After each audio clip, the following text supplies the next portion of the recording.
2026 թվականի հունիսին կայանալիք խորհրդարանական ընտրություններին ընդառաջ Հայաստանի քաղաքական դաշտը կարող է հայտնվել սկանդալի կենտրոնում, որը կապված է Միջազգային հանրապետական ինստիտուտի AERIA-ի պատվերով արված սոցիոլոգիական հարցման արժանահավատության հետ։ Համաձայն մեր խիստ հավաստի տեղեկությունների անցյալ տարվա վերջին կազմակերպության կողմից անցկացված վերջին լայնածավալ հարցման արդյունքները լուրջ շփոթմունք են առաջացրել գործող իշխանության արևմտյան համակարգողների մոտ։ Հարցման տվյալները անակնկալի են բերել պատվիրատուներին ցույց տալով Նիկոլ Փաշինյանի նկատմամբ վստահության աղետալի անկման մեջ գտնվելը։ Ըստ աղբյուրի, նրա վարկանիշը չնայած վերջին մեկ տարվա տարատեսակ քարոզչական ակտիվությանը գրեթե չի աճել, մնալով իշխանության համար կատաստրոֆիկ ցածր, իսկ հակավարկանիշը դարձել է բացարձակ։ Հատկանշական է, որ նույնիսկ այն դեպքում, երբ մոդելավորվել է իրավիճակ, երբ հիմնական ընդդիմադիրները, ինչպիսիք են Ռոբերտ Քոչարյանը կամ Սամվել Կարապետյանը, չեն մասնակցում ընտրություններին, հարցվողների գերակշիռ մեծամասնությունը հրաժարվել է որևէ պարագայում քվեարկել գործող վարչապետի օգտին։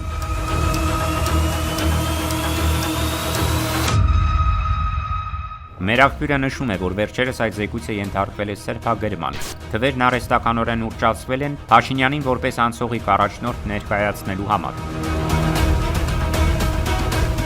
Ահա Հայաստանի Հանրապետությունում ամերիկյան ամենահեղինակավոր AERIA ընկերության կողմից անցկացված վերջին հարցումները։ Դե հիմա թող նորից իրենց ճղեն, պատեպատ տան։ Ասեն, որ ռեժիմը խուճապի մեջ է, իրենք հակառակ պատկեր ունեն եւ իրենց հանգստացնեն։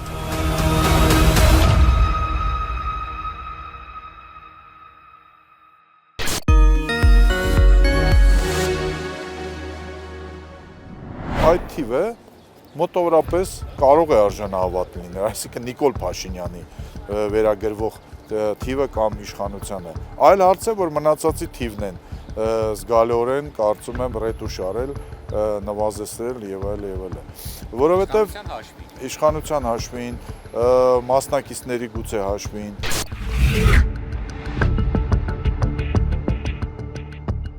Իհարկե մի կողմից դա թվում է թե սոլիդ ինստիտուտ է, միջազգային ինստիտուտ է, բայց մյուս կողմից հաշվի առնելով, որ այդ ինստիտուտը աշխատում է մի կուսակցության վրա, Միացյալ Նահանգների, որի փոխնախագահը վերջերս Հայաստանում էր եւ կոնկրետ իր աջակցությունը հայտնեց գործող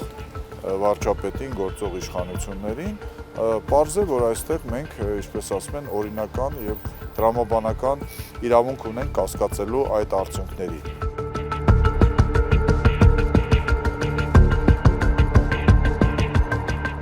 Հավատ չեն շնչում այդ հարցումները եւ եւս մեկ անգամ վերահաստատում եմ, որ բավականին մեծ թվով մարդկանց շրջանում մենք սոցհարցում ենք արել եւ պատկերը տրամագծորեն հակառական։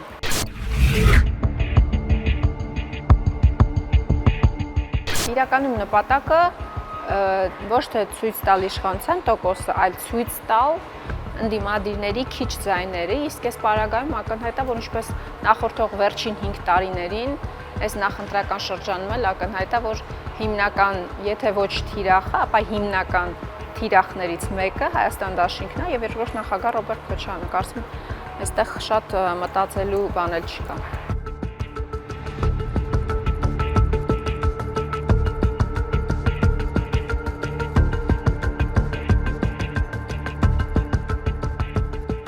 Հարցումը որքանով ես գիտեմ մի կազմակերպություն է արել, իսկ վերլուծությունը, վերջնական հրապարակումը, այդ կորեկտիրովկեն արվել է այնուամենայնիվ AERIA-ի կողմից, բայց մինչդեռ դաշտային աշխատանքները այլ կազմակերպություն է արել, որքանով ես գիտեմ, այդ նույնիսկ ճիշտ չի, թե երբ է արվել այդ հարցումը։ Ըստ պաշտոնական հրապարակման փետրվարի 3-ից 13-ն է արվել, որքանով ես գիտեմ, սա արվել է դեկտեմբերի վերջ, հունվարի սկիզբ։ Կարծում եք շատ բան է փոխվել այո։ Ես կարծում եմ էապես է փոխվել, որովհետև մենք եւ փոխվելու է, որովհետև մենք հիմա ենք տեսնում, որ նոր ենք տեսնում, թե ինչ քաղաքական ուժեր են ձևավորվում։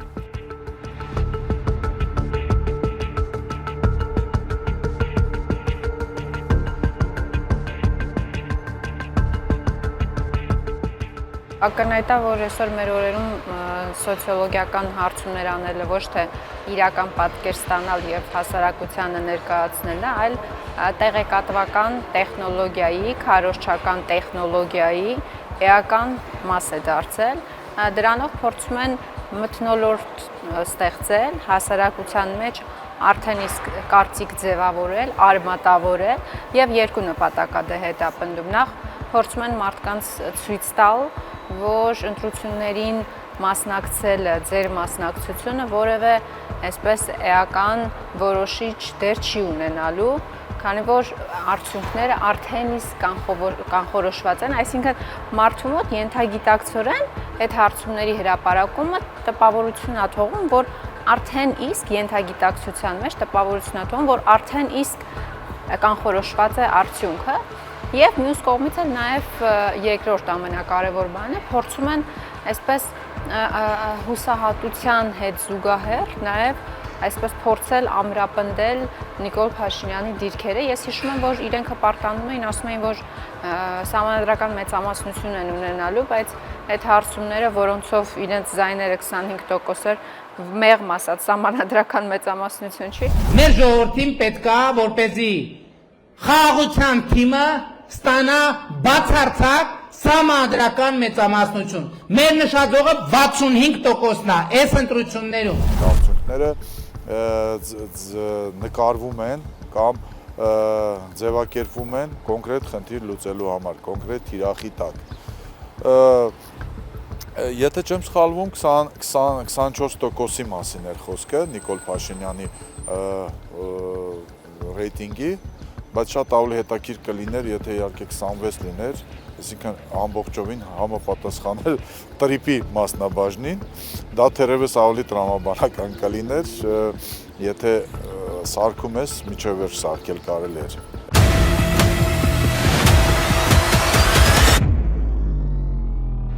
Մեզանում ցավոք սրտի այնպիսի լուրջ գիտություն ընդհանուր առմամբ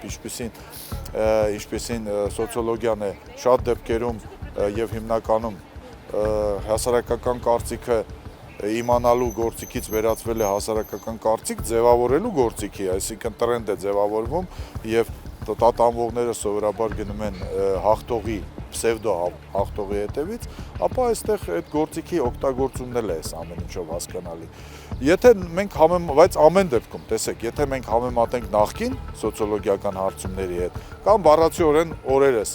AR-ային գրեթե զուգահեռ հրապարակված որոշ սոցիոլոգիական հարցումների հետ, ապա մենք տեսնում ենք, որ պատկերը բավականին այլ է, ավելի արժանահավատ է եւ ընդդիմության հնարավոր քվեները շատ ավելի մեծ են, անգամներ ավելի մեծ են, քան AR-ը պատրաստել է իր նախընտրած իշխանության համար։ Հայաստանում հարցումները դա մանավանդ քաղաքական թեմաներով հարցումները իրենցից քաղաքացիների համար որոշակի վտանգ են պարունակում։ Այսինքն գոնե քաղաքացիները մեր այն ռեսպոնդենտները, որոնց դիմում են, շատերը համարում են, որ շարից փորձանքից հեռու լինելու համար կամ ընդհանրապես հրաժարվում են պատասխանել, կամ եթե պատասխանում են, փորձում են այնպիսի պատասխան տան, որ հետագայում ոչ իրենց մերձավոր շրջապատը, բարեկամները պրոբլեմներ չունենան։ Այսպիսի երևույթ իսկապես գոյություն ունի։ Այսինքն այստեղ բավականին լուրջ օբյեկտիվության խնդիր կարող է լինել։ Առավելևս, եթե այդ հարցումները լինում են օրինակ հեռախոսով առհասարակ։ Այդ հեռախոսի պարագայում առհասարակ մարդիկ, եթե նույնիսկ մենք կենցաղում վերցնենք, մարդիկ ընդհանրապես նույնիսկ հեռախոսով վախենում են խոսել,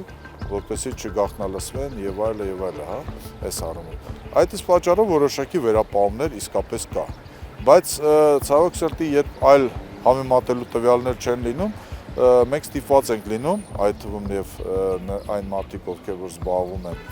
քաղաքական process-ներով, վերլուծություններով, հիմնվում ենք ինչ-որ տվյալների վրա այս առումով։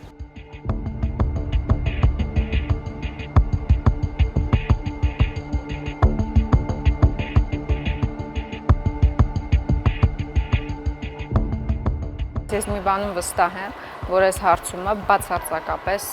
կապ չունի իրականության հետ եւ ես եւս մեկ անգամ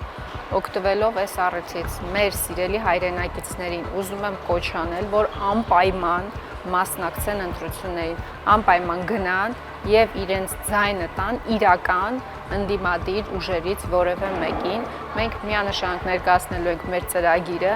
թե ինչու ենք ցանկանում եւս մեկ անգամ ստանալ Հայաստանի Հանրապետության քաղաքացիների քվեն, բայց շատ կարևոր է այս ամեն ինչի համատեքստում ամենակարևոր արձանագրումն է, որ մեր քաղաքացիները գնան եւ մասնակցեն ընտրություններին եւ որևէ սոցհարցումով չառաջնորդեն, որևէ հրապարակված կամ անգամ չհրապարակված թվերով այսպես տրամադրություն չձևավորեն եւ կանխակալ մոտեցում որևէ գործընթացի հետ կապված չունենան։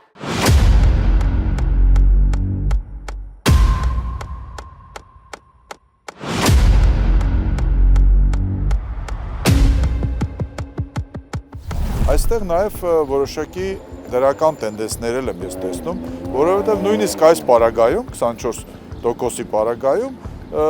իշխանությունը վերարտադրման, ուղղակի վերարտադրման շանս չունի։ Դատելով մյուս սպոյլեր համարվող պրոիշխանական կուսակցությունների արդյունքներից, նույնիսկ սպոյլերներով է հնարավոր չի, որովհետև եթե նույնիսկ համարենք, որ վիճակագրական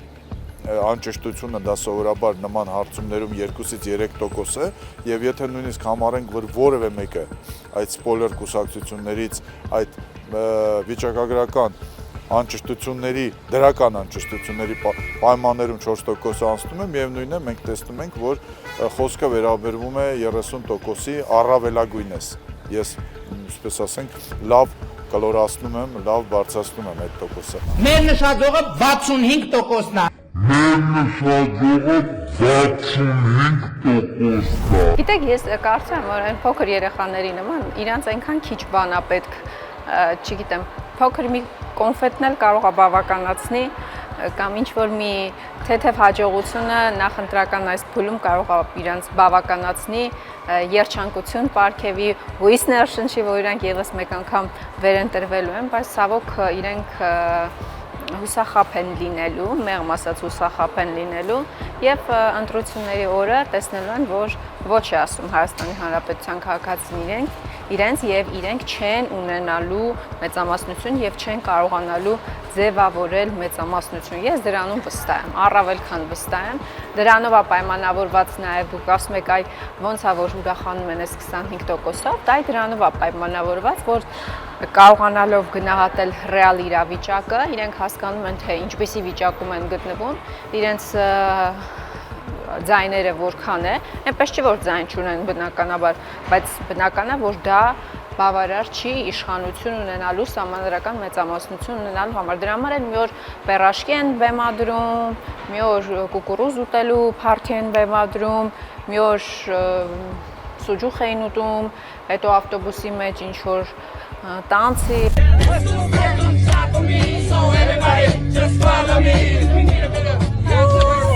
Ամեն ինչ փորձում են անել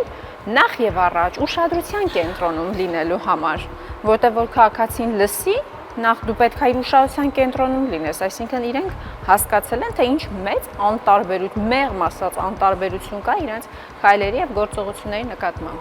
Իշխանական պրոքսի ուժերի միջոցով հնարավոր լինելու է։ Ոչ, հնարավոր չի լինելու եւ իրենց բոլոր, նաեւ իրենց հարցումները, նաեւ մեր հարցումները փաստում են, իդեպ այդտեղ խաչվում է ճշմարտությունը, օրինակ Արամ Զավենի Սարգսյանը չի անցնում օրինակ խորհրդարան, որովհետև ինքը ամբողջությամբ քաղաքի ընտրություններից հետո Երևանի քաղաքապետի ընտրություններից հետո ամբողջությամբ, քանի որ նույնացավ իշխանությունների հետ, դրանով նաև սխալ ըստեյության քարոզչական տեխնոլոգիա բանեցնելով ամբողջությամբ ինքը արդեն նույնացվել է իշխանության հետ, այսինքն մարդը, որը որ պետքա ձայն տա իշխանությանը, կտա ձայն իշխանությանը։